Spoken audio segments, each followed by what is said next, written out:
I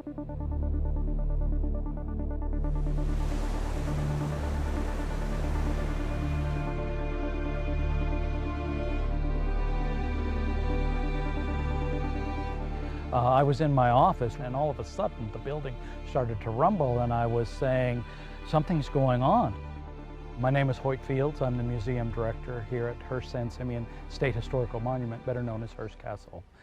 Construction of the castle began in 1919. This is one of 6 homes that was owned by newspaper publisher William Randolph Hearst.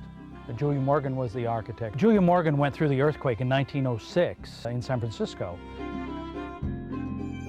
And so what we have here are reinforced concrete boxes with items affixed to the building's exterior and also on the interior.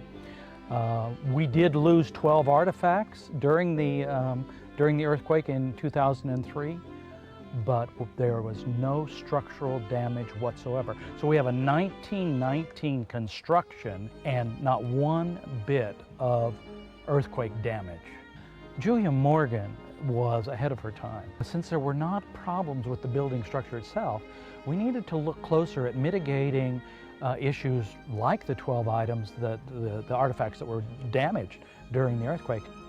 When I came up here to the library, this Roman vase, it's 1st century BC, was shattered here on the floor. Of course, now it's been affixed to a larger diameter, larger base, and it's not going to go anywhere. But it's all reversible without any damage to the pot or even this 15th century Spanish table. You can build to withstand the shaking that comes and the devastation sometimes that comes from earthquakes. The castle is a big generator of revenue for the state of California. Of course, it's a historical monument and it's filled with artifacts from 18th dynasty Egypt all the way to the 1940s.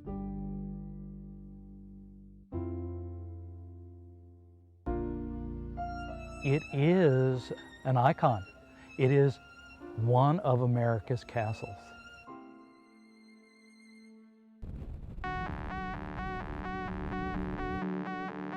When an earthquake hits, you hear the building creaking, groaning, moaning, and snapping because there are things that move in the building. And you have this sense that you're going to go with this one and your time is over. My name is Jim Saunders. I'm from Paso Robles. I was born here, and this building used to be one of my little neighborhood hangouts when I was a very small child. And downstairs in the middle portion of the building was a candy store. My favorite hangout. During the 80s, the downtown wasn't very vibrant. So I had an idea that if I bought this building and renovated it, perhaps I could create a desire for other businesses to come downtown. So it really did work that way. There was an ordinance that was created in the county years ago that gave every building property owner until 2017 to retrofit their building. I thought we better do it on the front end rather than on the back end.